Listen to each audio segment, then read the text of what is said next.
ಚೆನ್ನಾಗಿ ಬದುಕುವಂಥ ಮತ್ತು ಈ ಇಹದ ಬದುಕನ್ನು ಸವಿಯುವಂಥ ವಿಚಾರಗಳನ್ನ ಅವ್ರು ಹೇಳ್ತಾ ಇರ್ತಾರೆ. ಇಂಥ ಒಬ್ಬ ಜಾವೇದ್ ಅಖ್ತರ್ ನಾನು ಪಾಕಿಗೆ ಹೋಗಿದ್ದು ನರಕಕ್ಕೆ ಹೋಗಿ ಚಲೋ ಅದಕ್ಕಿಂತ ಕೆಟ್ಟದ ಪಾಕ್ ಅನ್ನೋಂಗೆ ಹೇಳಿದ್ದಾರೆ.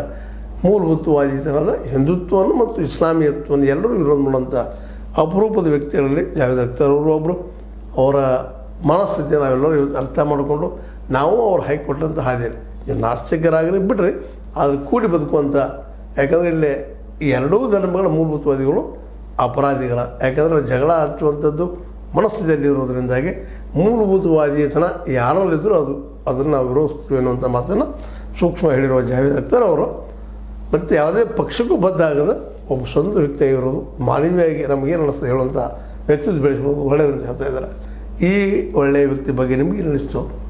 ಟೀಕೆ ಅಂತ ಇರಲಿ, ಟೀಕೆ ಮಾಡಿರಿ ಏನು ತಪ್ಪಿಲ್ಲ, ಟೀಕೆ ಇರಬೇಕು. ಯಾಕಪ್ಪ ನಿಂದಕರು ಇರಬೇಕು ಅಂತೇಳಿ ಬೇಕು ನಾವು ತಿದ್ದುಕೊಳ್ಳಿಕ್ಕೆ ಮಾಡಿ ನಮ್ಮ ತಪ್ಪು ನಮ್ಗೆ ಗೊತ್ತಾಗಲಿ ಅಂತೇಳಿ ಆ ವಿಷಯ ಜಾವೇದ್ ಅಖ್ತರ್ ತಪ್ಪಿಕೊಂಡು ಮುಗಿಯುವಂಥದ್ದಾಗಲಿ.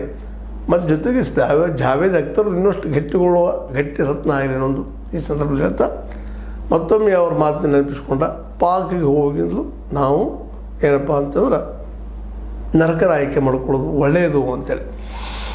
ನಿಮ್ಗೆ ಏನು ಅನಿಸ್ತದೆ ನೋಡಿರಿ. ನಿಮ್ಗೆ ಯಾವ್ದು ಅದು ಲೈಕ್ ಮಾಡಿ, ಶೇರ್ ಮಾಡಿ, ಕಮೆಂಟ್ ಮಾಡಿ, ಜೊತೆಗೆ ಸಬ್ಸ್ಕ್ರೈಬ್ ಆಗೋದು ನಿಲ್ಲಿಸಿಗೆ ಹೋಗ್ಬೇಡ್ರಿ. S60 ನ್ಯೂಸ್ ಅರ್ಥಾತ್ ಸೀತಾರಾಮ್ ಇದು ಸತ್ಯದ ಕೈಗಂಡಿ ವಂದನೆಗಳು.